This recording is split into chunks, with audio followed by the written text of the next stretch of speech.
7 bass riffs normal people actually find impressive is a video I put out almost a year ago. But judging by the thousands of comments, I missed a ton of bangin' bass lines. And what if the normies found these ones even more impressive? The stakes are high. Because when your friends find out you play bass, they're either gonna leave the room and ghost you forever, or they'll say, "You play bass? Cool! Play me something!" And how the hell do you decide what to play that'll impress them and ghost-proof your friendship? Oh yeah, I can play you something.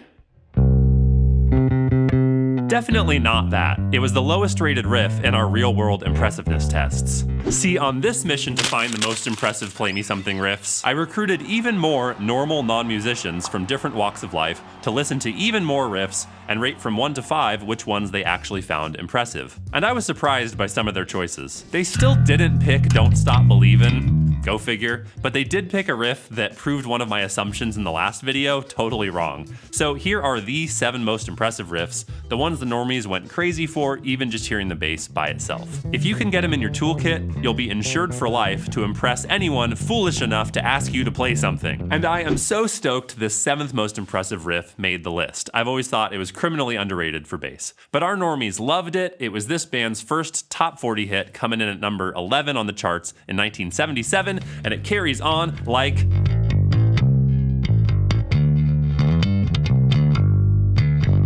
Yes, it's Carry On My Wayward Son by the Chuck E. Cheese Band.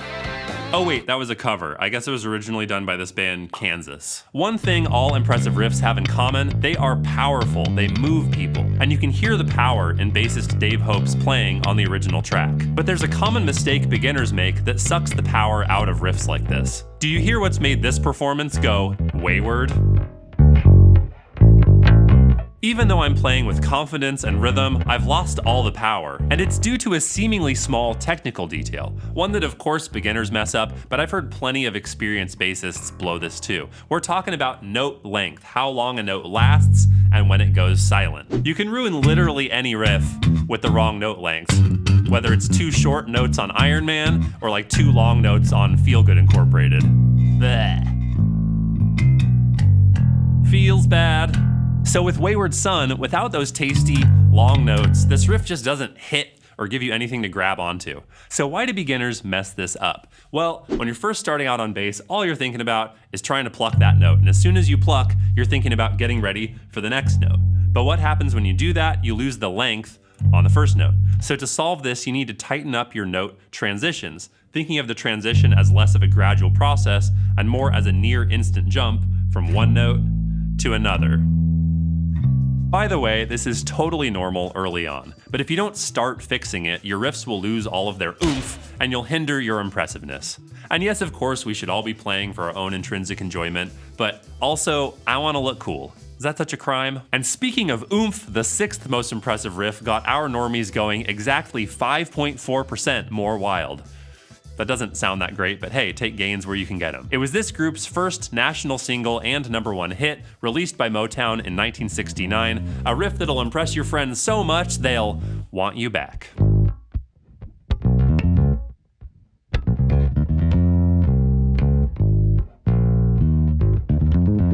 It's not too hard to learn the notes of this riff, but if you make this frequently found flub, all the impressiveness will drain out of it.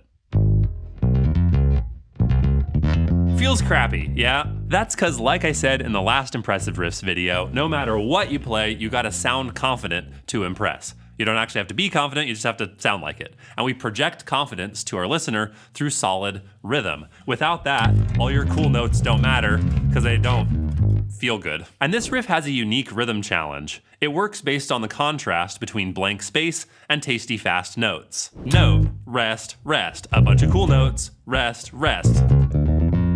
So it's not just about nailing the notes, you have to play the rests just as hard as the notes, just like Wilton Felder did on the original bass track.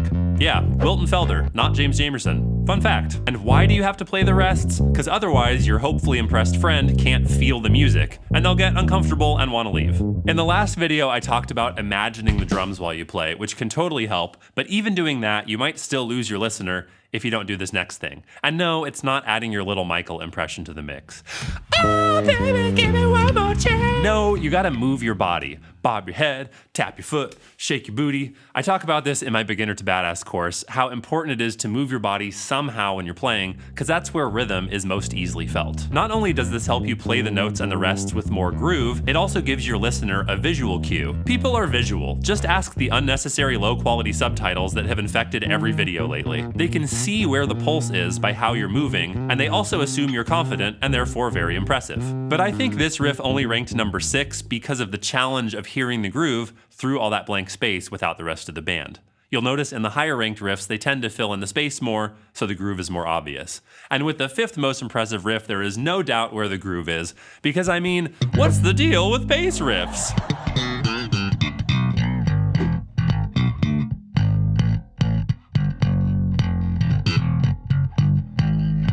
So what's the deal with this bass riff?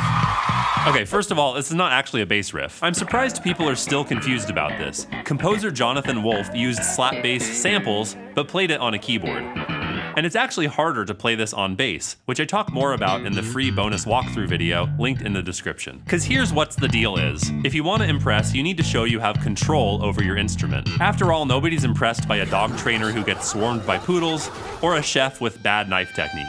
Gross. People are impressed by mastery, and the number one way to show your mastery on bass is with good, clean muting, so your listener hears the notes you want them to hear, and not the notes you don't want them to hear. And especially with the percussiveness of slap bass, it's the difference between terrible and tasty. This is a challenging, intermediate skill, but you can start patiently building yourself up, even as a beginner, which is why I teach the 5 most useful muting techniques in my step-by-step Beginner to Badass course. Plus, we cover all the other fundamentals of bass technique, the music theory you actually need to know, and how to write bass lines and jam. Funny thing about the Seinfeld riff, even though it averaged out to win 5th place, 15% of our normies hated it and gave it a super low rating. So if the friend you're trying to impress cringes every time you say, "What's the deal?" maybe pick a different riff. Or friend. But this next riff didn't get a single bad rating. It's also a little easier to play if you're not a slap nerd. Released in 1975, this band's first top 40 hit, and a rare case of a bass player actually getting a writing credit, coming in at 4th most impressive on the normie charts.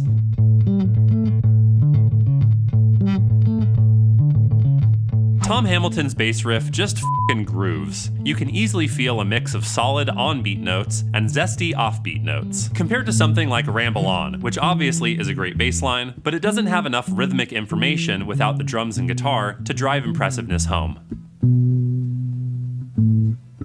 As we know by now, if you lose your groove, you lose your impressiveness, no refunds. And sometimes you'll tank on rhythm just because your technique isn't allowing your fingers to keep up with your internal groove. And on this riff, there's a specific technique challenge that might screw you up. The string crossing, changing from one string to another. With quick crosses, it's easy to trip over your own fingers and just sound like you have no rhythm. So if you want to do the nerdy preparations required to be effortlessly impressive, you've got to look at where the string crossings are, plan your plucking, and practice plentifully. Next, the song that proved me wrong, an artist I literally called out in the intro of the last video as something normies wouldn't like. But coming in at number 3, from one of the most important bass player albums of all time,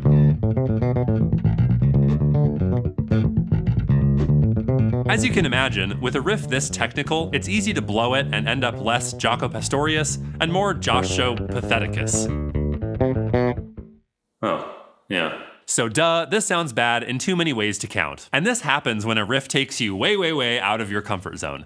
Now, when you're practicing, you should leave your comfort zone, because otherwise you're not learning anything. But when you're performing, you should actually stay in your comfort zone so you can stay focused on impressiveness and not sweat the notes. By the way, I'm terrible at this, and I'm always going for stuff I haven't prepared for at all while performing. Music is just too exciting. And do audiences really want performers in their comfort zones? Maybe not. Maybe a better way to say it is we like watching effortlessness. People doing stuff that sounds hard, but they make it look easy. And the number one way we telegraph our effort to the audience, can you spot it? Yes, everyone's favorite, death staring the neck. A natural impulse in your early days on the bass, because otherwise your hands get lost and you can't find your notes. But besides years of diligent practice, there's actually a trick to instantly getting less lost without having to stare at the neck.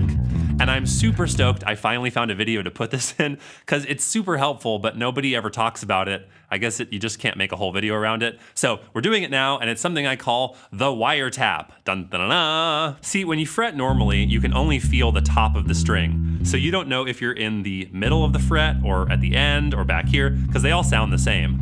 And this can throw your muscle memory if you're not death staring at the neck. But if you reach around the side of the string with your fingertip, you can actually feel for the fret wire, aka the wire tap. Much like covertly monitoring subversive phone calls, you're sneakily gathering more data on exactly where your finger is, so you can find your placement and stretch more accurately without staring. But this one may not be the ideal impressive riff for you. Similar to Seinfeld, most people liked it, but about 15% gave it scores. And weirdly, a couple of them were the same people who hated the Seinfeld riff. Apparently there's some Jocko-Seinfeld overlap that I didn't know about.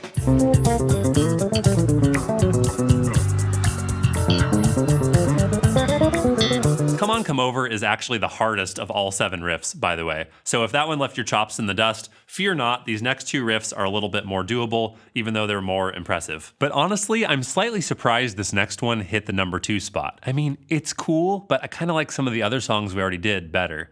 I guess it was a necessity.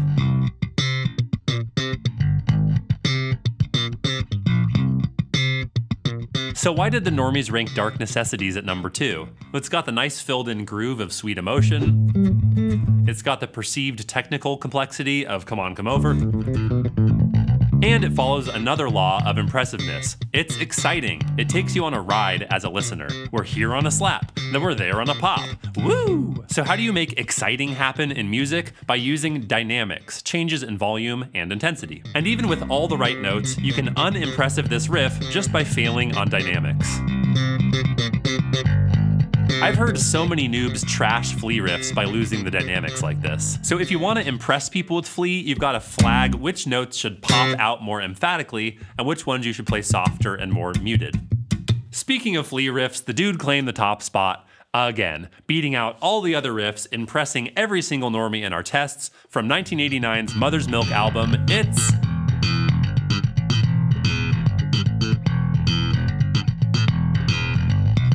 Oh yes, it's Higher Ground, Stevie Wonder's most famous Flea riff. I'll never forget bringing my bass to school and just like practicing this ad nauseum between classes. I'm gonna be so cool someday. And you know what that makes me think of is how you should watch this video next to learn the original 7 most impressive bass riffs. In the meantime, here's this again.